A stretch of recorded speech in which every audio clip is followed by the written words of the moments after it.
Hello everyone, Amy R here with Prairie Paper and Ink, and honestly I have not been feeling good the last few days. Just got a horrible cold, all that sort of fun stuff, and I've been feeling very non-creative, tired, etc, etc. So yesterday I was like, you know what, I want to just play around with some watercolor, maybe get back into my creative mojo, etc. Do just a quick fun card. Well, that quick fun card turned into 2 cards and turned into this basically 20-minute long video. So much for quick and simple. So I pulled out the Concord 9th Hello Lovely stamp set that is absolutely one of my favorites. And I have some Canson XL watercolor paper.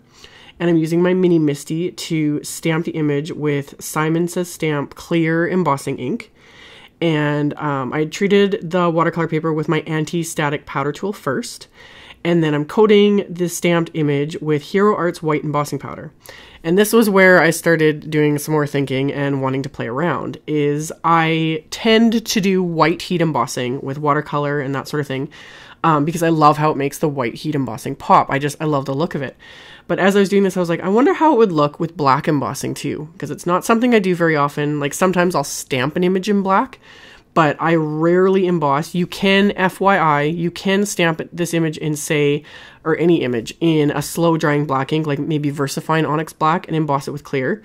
I have said in the past, I'm not a fan of black embossing powder just because it tends to get everywhere.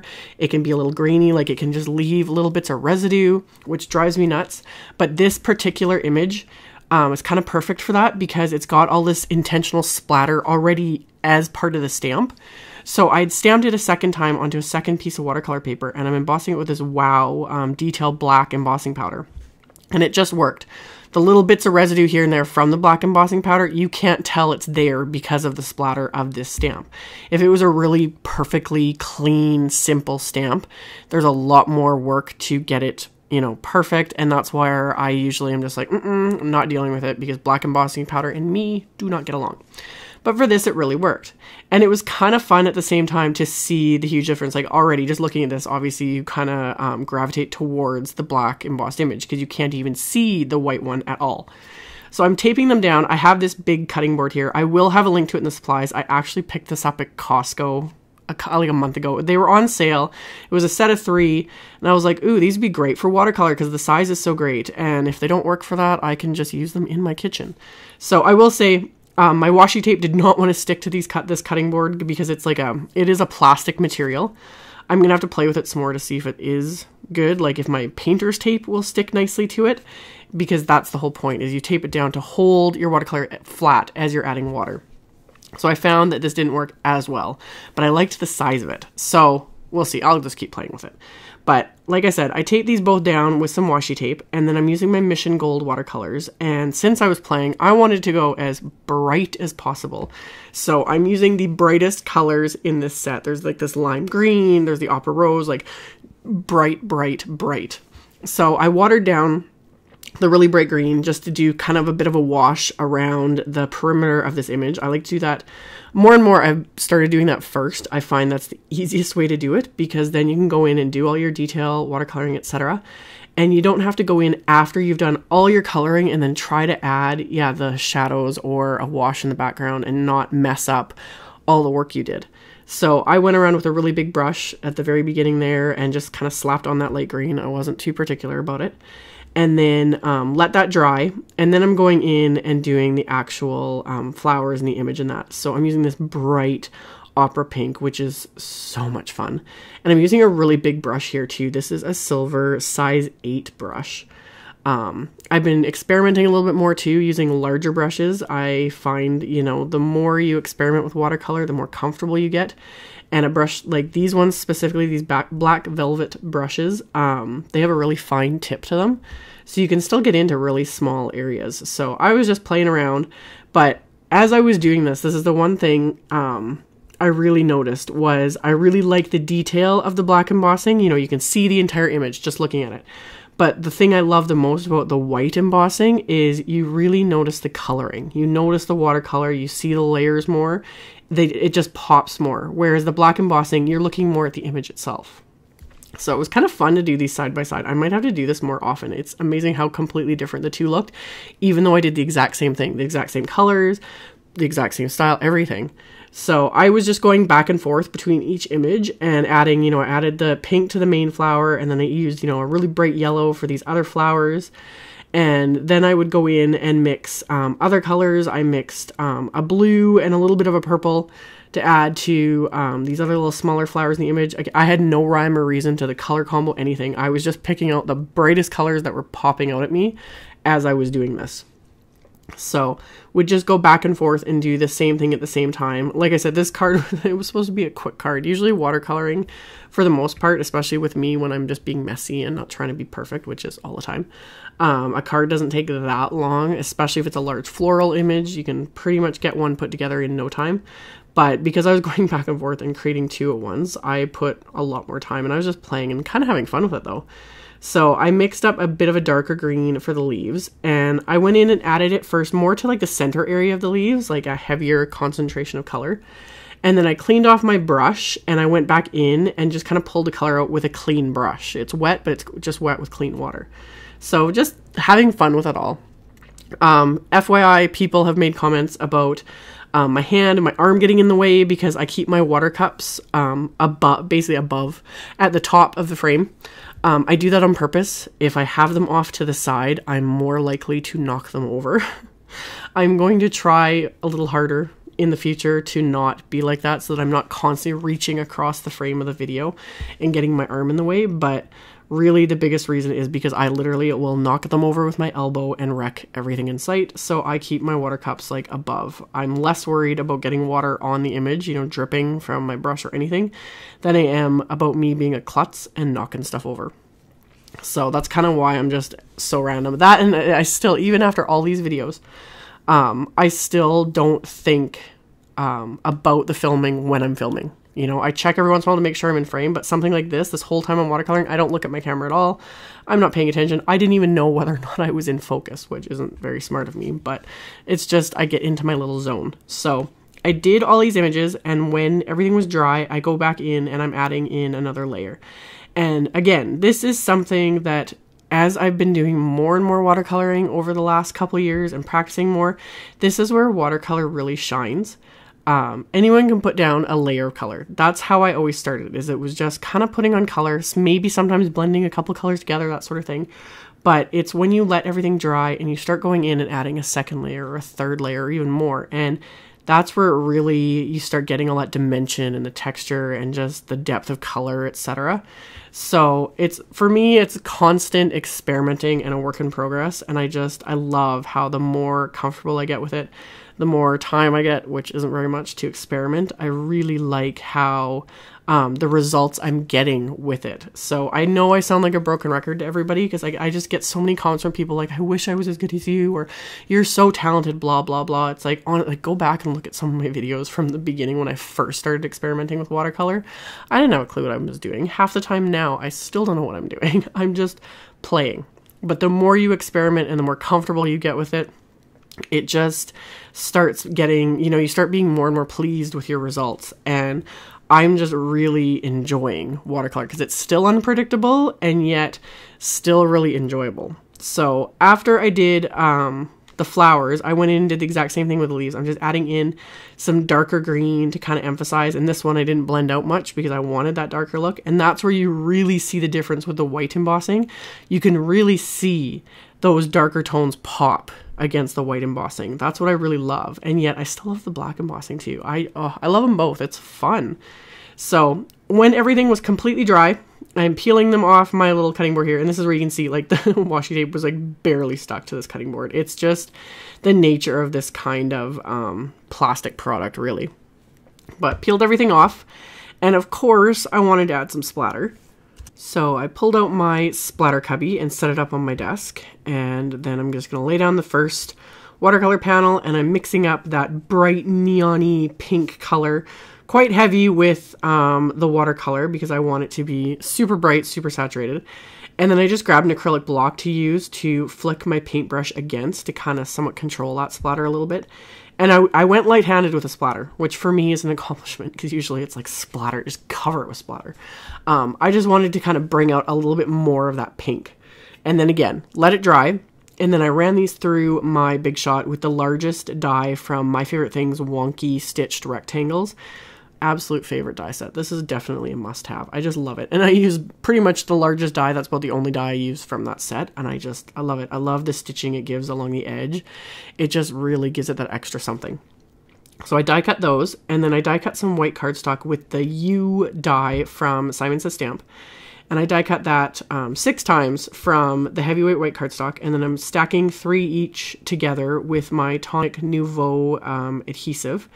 I've been showing this a lot in the last few videos. I'm still really liking this stuff. It works. You have to use a really light hand doing things like this. This is a thicker, I would consider this a thicker sentiment. You know, some sentiments are really fine little die cuts. I try not to squeeze this adhesive too hard, but when it does ooze out the sides, which it does, I just quickly wipe it away with my finger before it has a chance to dry, and it doesn't gum up on my fingers or anything like that, so I'm still really liking this stuff. So I have both of my sentiments stacked together, and then I grabbed a piece of black cardstock, and I'm going to stamp some sentiments from the Simon Says You Matter stamp set, which coordinates with this die. So I had my sentiments already picked out, and I'm just stamping all 3 of them along this bottom strip of cardstock. So I was like, might as well stamp them all at once. So I used my anti-static power tool first, stamped all 3 sentiments with the same Simon Says clear ink, and then I'm embossing all 3 of them with this same Hero Arts white embossing powder. So just pouring that over my little coffee filter there and tapping off the excess, and then I'm going to melt that with my heat tool. And once those are all melted, I'm going to pull out my paper trimmer and trim this down. So it just made it so much easier doing it all at once. So I just have to trim 1 strip, and then I can turn it and trim all of these down with my paper trimmer here. And I just use the little wire guide right down the center to kind of eyeball everything and trim off all the little bits so that they're 3 separate sentiments again. So just keep going back and forth and getting those completely trimmed down. And once those are done, I can then start adhering these to the card fronts. So I'm going to wipe off that embossing or anti-static powder with my fingers first. And with this one, I could not put the sentiment below the U because it says Happy Birthday to.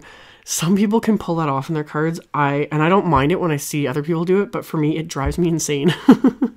Because, you know, I read things in order. It just bugs me. And yet, like I said, I'll see other people do that on their cards because it looks better sometimes, you know, to put sentiments in a different spot, and they're able to do it, but I couldn't. I tried to do it and I couldn't do it. So I trimmed off the side with scissors there and adhered it above what's going to be the die cut U, just so it looked the way it's supposed to, and then adhered this die cut U slightly crookedly just to make it work. But it does work in the end, but I was just like, this was the only way I was going to make this work. So I used the Tonic Nouveau again to press that into place, and then did the exact same thing with the second card, which was simpler because one went above and one went below. So adhered the die cut sentiment and then adhered the other 2 with that same adhesive. And then for my card base, as I was making these, my original plan was to do pink cardstock for the card base. I went through my stash and was going to find like the brightest pink I had that would be as close to those flowers as possible. And as I was going through it, I came across, I have this 1 sheet of bright yellow cardstock from Simon Says Stamp. This is the only sheet I have, and those that know me and my like OCD tendencies and the need to have, you know, full sets of everything. This was a little bit difficult for me, but I cut it in half and I'm going to use it as my card bases. So cut it in half and then scored it at 5.5 with my Teflon bone folder. So these will be top folding A2 size cards. And I want to finish off the inside first. So I pulled out my Mini Misty again and the large floral stamp again and realized I was just fighting with that big magnet because the stamp is huge. Like the Mini Misty, the inside of it is 6 inches by about 4.5. So this stamp is massive. I love it. I don't have bright yellow Simon Says ink. I don't even know if they have a bright yellow ink offhand, but I'm just using My Favorite Things Sunshine ink. In the video, you can't see it, but in real life you can. I wanted it to be subtle, and I didn't want to stamp it with clear ink, like Versamark or Simon Says clear embossing ink, because I want to emboss a sentiment over this, and that ink takes forever to dry, and it doesn't show up very well on yellow cardstock. So I stamped them with that yellow dye ink, made sure it was completely dry. I actually used my heat tool to make sure that dye ink was completely dry. Got out my MISTI, or set it up in my MISTI again. And then I'm going to use this large U stamp from that same U Matter stamp set. And then I'm very liberal with my anti-static powder tool because I do not want the embossing powder to pick up that stamped floral image at all. So use my anti-static powder tool, stamp the word U with that clear embossing ink, and then poured over the white embossing powder, and was like, I literally like let out a breath when I made, you know, the embossed powder wasn't sticking to the floral image. So I was happy with that. So I can now do the second card with the exact same word in the exact same place. So stamp it. After the anti-static powder tool, coat it with the detail white embossing powder, Hero Arts white embossing powder. Tap off the excess, and then I can melt both of these with my heat tool. And in the process of doing this, like drying the floral image and doing this heat embossing, it warps the cardstock a bit. I wasn't too worried about that because it will flatten as these cards just sit over time. But for the rest of these sentiments, because this cardstock is warped, I was originally just going to stamp the companion little sentiments with black ink and my acrylic blocks. But I was like, you know what, I should play it safe because the cardstock's a little warped. I do not want to mess these up after spending all this time on the insides, etc. And I'm so glad I put them in my MISTI because that first stamp, it's harder to tell in the video, but it didn't stamp perfectly. So I ended up having to stamp it 3 times to get it like exactly the way I wanted it. So I cannot recommend this tool enough. I use my mini MISTI and my larger MISTI like pretty much almost every single card I make. It has been worth its weight in gold. I love it. So for the second card, again, arranged my little sentiments there. I start to shut the lid, and I'm using like the grid line on the lid to make sure these stamps are straight. Sometimes I have to get my head in the way, so I'm looking like straight down to make sure these are straight. And I can ink them up, and same thing with this one. I ended up having to stamp it 2 or 3 times to get it the exact way I wanted it to, so it looked proper and wasn't missing any spots, etc. So then once I have both of these stamped, I can clean off my stamps. I'm just using my, Kirkland brand baby wipes. And then I did think about adhering these watercolor pieces with foam tape, but then decided to just use my Xyron Mega Runner. I am really loving this, just FYI. It puts down such a wide line of adhesive, and they're like little adhesive dots, and it holds really well because these are still a little bit warped from the watercoloring. So this adhered it really flat to the card. And then once I've got both of these card fronts adhered, my plan was to add some embellishments. That's why I decided not to do the foam tape, because it was just making them too thick and too bulky, although sometimes I do that too. Again, just depends on my mood.